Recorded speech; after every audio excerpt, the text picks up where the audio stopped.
오늘은 복이 있는 자라는 제목으로 하나님의 말씀 전파하도록 하겠습니다. 오늘 본문의 말씀은 우리가 너무나도 잘 알고 있는 오병이어에 관한 기사입니다. 이 오병이어 이적은 사복음서 전부에 기록되어 있는 주님의 가장 대표적인 이적이고, 실제로 이 사건 이후에 예수님의 대중적인 인기가 최고치에 이르게 됩니다. 오늘 본문도 보니까 이 이적 이후에 사람들이 예수님을 임금으로 삼으려 했다 하고 있고, 이로 인해서 주님께서 홀로 산으로 떠나가셨다라고 기록하고 있습니다. 자, 오늘 우리가 이 오병이어 사건을 보면서 본문이 가리키고 있는 실질적인 교훈을 좀 찾을 필요가 있습니다. 사실 오늘 본문인 오병이어 사건은 인간의 필요를 아시고 이를 채우시는 하나님의 사랑으로만 이해될 때가 적지 않습니다. 물론 이것은 틀린 것은 아닙니다. 실제로 오병이어 사건만 보자면 우리의 필요를 아시고 우리의 생각과 능력을 뛰어넘어 돌보시는 하나님의 사랑을 드러내고 있습니다.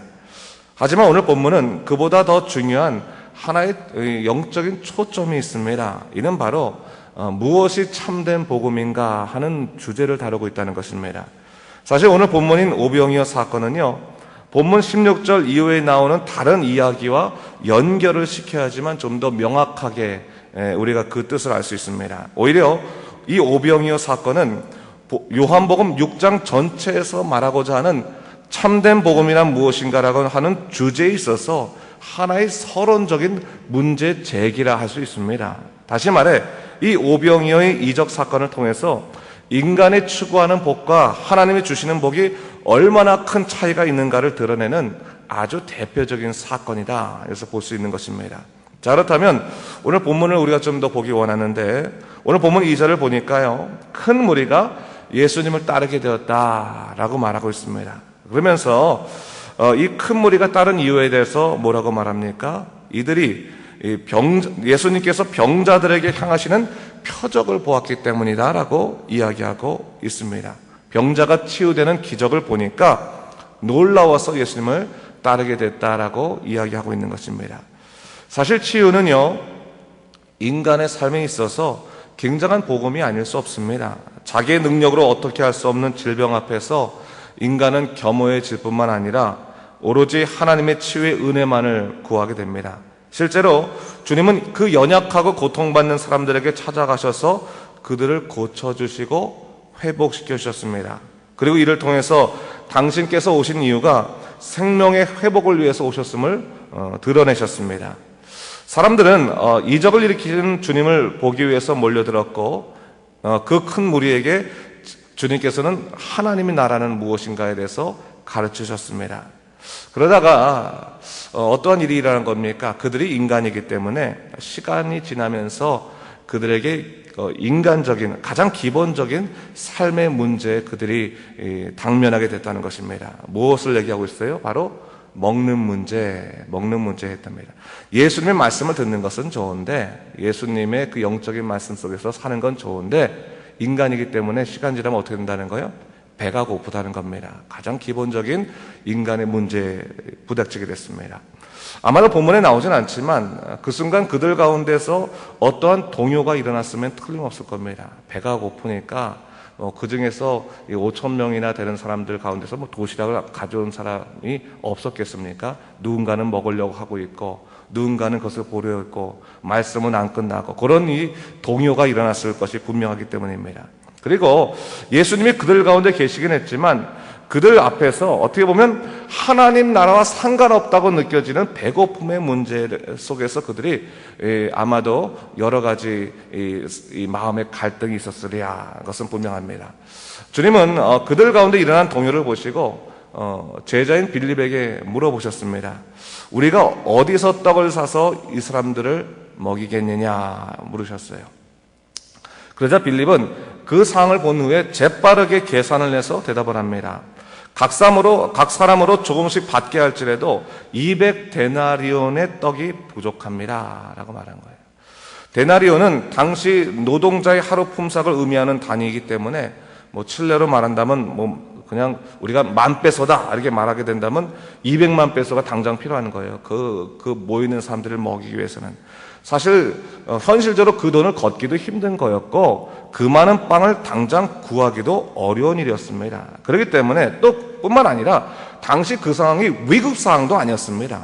그렇기 때문에 이 배고픔의 문제였다면 그냥 주님께서는 야 이제 너희들도 배고프니까 집에 돌아갔다가 내일 와라 라고 해도 됐을 일입니다. 근데 주님께서는 수중에 있었던 물고기 2마리와 보리떡 5개를 축사하시고 사람들의 원대로 나누셨습니다. 그리고 그곳에 앉아있던 5,000명의 사람들을 배불리 먹이게 하셨습니다.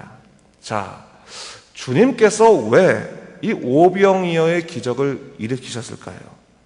그리고 만일 그렇게 음식을 자유자재로 기적적으로 만드실 수 있는 분이었다면 왜 여행을 할 때마다 제자들로 하여금 음식을 구하러 가게 하는 수고를 하게 만드셨을까요?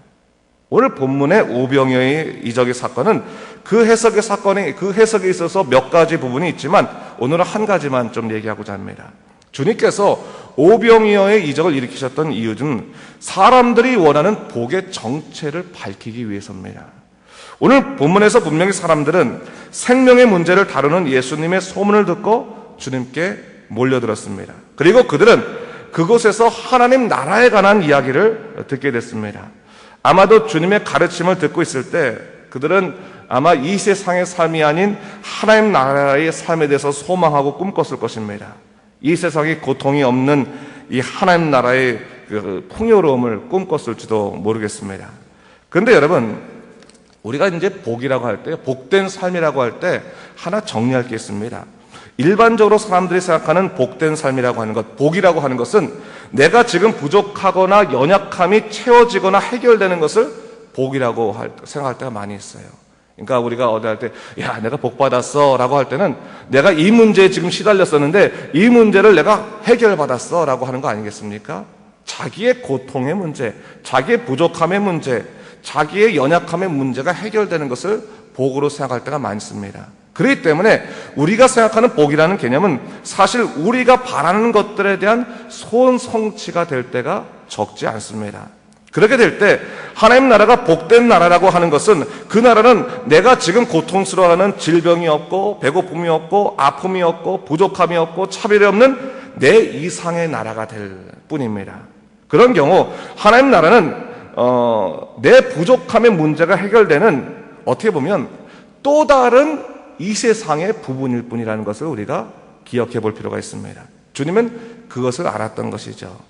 그들이 추구하는 복의 정체가 무엇인지를 어떻게 보면 낱낱이 보여주셨던 겁니다. 여러분, 이 배고픔이 있었을 때 사실 질병의 문제가 있었을 때 그 질병을 치유하시는 주님 보고 달려들었는데 배고픔의 문제까지 해결하는 주님을 보니까 그들은 더 이상 하나님 나라를 소망할 필요가 없었어요. 뭡니까? 그 예수님이 자기네 나라의 왕만 되면 끝나는 거 아니겠습니까? 굳이 하나님 나라를 소망하지 않아도 이 나라에서 지금 사는 이 땅 안에서 내 배고픔과 고통과 내 질병과 여러 가지 문제를 해결해주는 그분이 있다면 하나님 나라가 아니더라도 이 땅 속에서 더 행복하게 살아갈 수 있지 않겠습니까? 복된 삶을 살아갈 수 있지 않겠습니까? 그래서 그들은 예수님을 떠나보내지 아니하고 임금을 삼으려고 하는 거예요. 억지로 강제로 주님을 임금 삼아서 자기네들의 부족함을 해결하고 자기들이 생각하는 복을 이루려고 했던 그러한 모습들을 가진 것을 오늘 현실적으로 이 본문에서 이야기해 주는 것입니다. 바로 주님은 그러한 상황 속에서 그들을 떠났다라고 이야기해 주고 있는 겁니다. 여러분, 이 복이라고 하는 것을 내 바람의 성취, 내 소원의 성취로 보게 된다면 하나님 나라는 지극히 물질적인 나라가 될 수 있고 세상같이 어떻게 보면 가장 절정인 나라가 될 수 있는 것입니다. 예수님께서는 그것을 동의하지 않으신 거죠. 너희들이 생각하는 하나님 나라와 진정한 하나님 나라는 다른 것이다. 너희들이 생각하는 복과 하나님이 주시는 복은 다른 것이고 너희들이 생각하는 복음과 하나님 나라의 복음은 다른 것이다라고 생각하면서 주님께서는 그들을 떠나셨던 것입니다. 여러분, 오늘 우리가 믿음 생활할 때는 마찬가지입니다.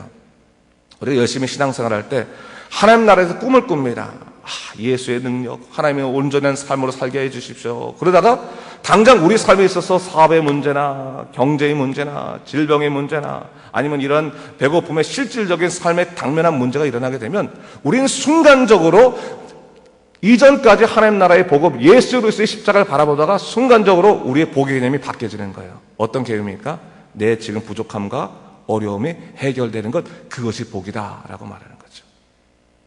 여러분 솔직히 보세요. 여러분 우리가 십자가를 소중히 여기고 예수님을 사랑합니다. 그것을 사랑하지 않는다는 건 아니에요. 근데 중요한 것은 우리가 삶의 긴급한 문제를 겪을 때마다 그 문제에 당면할 때마다 우리의 마음이 뒤바뀐다는 거죠. 내 앞에 있는 삶의 연약한 문제 때문에 십자가가 다냐, 내가 지금 굶어 죽게 생겼는데 라고 하는 문제로 지극히 인간적으로 뒤바뀐다는 거예요. 주님이 3년간의 공생을 통해서 가장 말씀해주고 싶어 했던 것이 뭐냐면 너희가 바로 죽어도 예수 안에서 사는 존재고 영원한 존재가 된다고 하는 하나의 영적인 가르침을 주시려고 하는 거거든요. 당장 눈앞에 있는 그 육신의 문제와 세상의 문제와 죽음의 문제에 두려워하지 말 것을 우리에게 가르쳐 주시는 것입니다. 근데 사실은 우리 인간은 정말 어떤 문제를 겪을 때마다 무슨 일이 일어나게 되는 거예요? 바로 앞에 있는 연약한 문제, 고통의 문제, 삶의 문제에 넘어질 때가 적지 않다는 거예요. 오늘 본문을 보면요, 주님이 드러내고 하는 큰 두 가지 흐름이 있습니다. 하나는 뭡니까? 인간의 연약함 가운데 찾아오셔서 치유하시는 하나님이 분명히 계시다라고 하는 거예요. 그것이 틀리다는 것이 아니에요. 하나님께서는 우리 연약함을 치유하시고 우리의 부족함과 우리의 한계들을 돌보시는 그런 사랑의 하나님이신 건 분명합니다. 그런데 인간이 하나님을 바라보지 않고 하나님을 통해서 얻는 인생의 유익만을 바라보기 시작하면 거기서부터 믿음은 세상적으로 뒤바뀐다는 거예요. 망가진다, 왜곡된다는 거예요. 하나님을 철저히 의지할 수 있고 그분만 바라볼 수 있어야 되는 것이 다른 것이 아니다라는 것을 얘기하고자 하신 거예요. 사실 백성들이요, 배고픔을 해결했어요. 그러나서 주님 너무너무 감사합니다. 주님께서는 역시 우리의 배고픔도 해결해 주시는 분이시거든요. 저는 그렇지만 이 배고픔의 문제가 우리의 한계였지만 우리는 좀 더 깊은 영적인 차원을 원합니다. 주님 말씀을 주시옵소서. 하나님 나라를 보기 원합니다라고 했으면 아마 오병이어 사건이요 계속해서 말씀이 진행됐을 거예요. 그렇죠? 근데 그들이 오병이어를 딱 경험하자마자 지금까지 생각했던 걸 딱 내려놓고서 야 이제 드디어 알았다. 이제 예수님을 왕 삼는 것이 해결이구나 라고 하면서 주님을 왕으로 삼고자 했을 때 주님은 그것을 동의하지 않으셨던 거예요. 여러분 우리 믿음의 길을 잘 봐야 됩니다. 여러분 우리 믿음이 성령께서 이끄시는 믿음이 된다는 것이 뭐냐면 내가 이끌기 시작하고 내가 바라는 그런 삶의 소원으로 믿음을 형성하게 되면요, 우리 믿음은 언제나 뭡니까? 굉장히 세상적으로 뒤바뀔 수가 있는 거예요. 죄를 짓고 나서도 회개치 아니하고 주님은 용서하실 거야. 반드시 용서하시지. 왜 나를 사랑하시니까. 주님의 생각을 묻지도 않고 스스로 혼자서 하나님을 만들어가고 하나님이 나를 사랑하신다고 믿는 그런 믿음. 그런 믿음은 어떻게 보면 인간적인 믿음이고 자고적인 믿음이지 하나님이 이끄시는 믿음은 아니라는 거예요. 하나님이 우리를 이끄실 때 뭡니까? 내려놓게 하시고 회개케 하시고 돌보시는 놀라운 역사를 일으키신다는 거죠. 우리가 내일 공부해보면 알겠지만 주님께서 떠나실 때요, 이 사복음서, 이 요한복음은 좀 짧게 나오긴 했지만 다른 사복음서는 뭐냐면 너희는 먼저 저 갈릴리 강 넘어가고 내가 너희들을 찾아가겠다라고 말씀해요. 나는 산으로 올라가겠다고 말씀하세요. 제자들에게 너희들은 여기 있어야 될 자리가 아니고 너희들은 이 자리를 떠나라. 여러분 예수님께서요, 오병의 기적을 통해서 영웅 같은 사람이, 왕 같은 사람이 됐을 때 예수님 옆에 있던 제자들은 적어도 뭐가 되는 거예요? 왕은 되지 않을지라도 왕을 옆에서 보자는 큰 높은 고관직 신하는 됐을 거라고요. 야, 예수님 찾을 수 있습니까? 아이고 베드로님, 아이고 요한님, 아니 야고보님 얼마나 섬겼겠어요.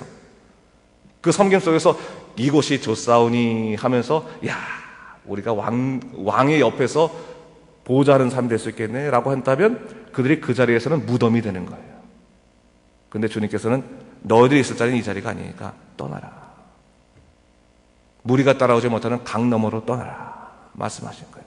주님도 산으로 가시고, 그리고 그 제자들에게 그렇다면 인간이 추구해야 될 복음이 무엇인가를 가르쳐 주는 것이 바로 내일의 말씀입니다. 내일 우리가 볼 말씀이 인간이 여태까지 추구했던 복음, 세상적인 복음은 오병이어의 사건을 통한 인간의 모습들, 그러한 갈망들, 인간의 욕심들이었다면 하나님이 말씀해 주시는 정말로 참 인간이 추구해야 될, 복된 인간들이 추구해야 될 복음 무엇인가에 대해서는 내일 주님께서 제자들과의 삶을 통해서 보여주신다는 거예요. 여러분들이 이 두 가지 말씀을 끼어서 읽어야 되는 끼어서입니다. 우리가 항상 잊지 말아야 할 것이 뭐냐면요, 성경을 읽을 때 자기가 읽고 싶은 것만 읽으면요, 성경이 왜곡돼서 읽기 딱 좋습니다. 이 오병이어 사건 딱 하나만 읽어서 정말 주님이 내 삶에 되셔가지고 정말 충분히 먹고도 남는 12바구니나 남는 놀라운 기적의 역사가 일어나게 해주시옵소서. 그렇게 소망하면요, 주님이 말씀하고자 하셨던 것들을 잘못 이해하는 거예요. 충분히 잘못 이해하는 겁니다. 오늘 본문 하더라도 마지막 절에 뭡니까? 예수님께서 그들이 왕 삼으려고 하는 것을 아시고 뭐예요? 떠나서 산으로 가셨다라고 말씀하시는데 그 말씀은 안 보이는 거죠. 그 말씀은 안 보여. 뭐만 보이는 거예요? 12바구니만 보이는 거예요. 여러분, 말씀을 읽을 때 자기가 원하는 말씀을 읽으려고 하지 마시고요, 하나님께서 우리에게 들려주시려고 하는 말씀들을 정확하게 들으십시오. 이 오병이어 사건을 통해서도 진정한 복음이 무엇이냐, 하나님 나라가 무엇인가를 분명히 이해하시면서 그렇다면 내가 추구했던 복도 혹시 이 큰 무리들, 이 무리들과 같은 그러한 생각과 똑같은 것이 아니었느냐.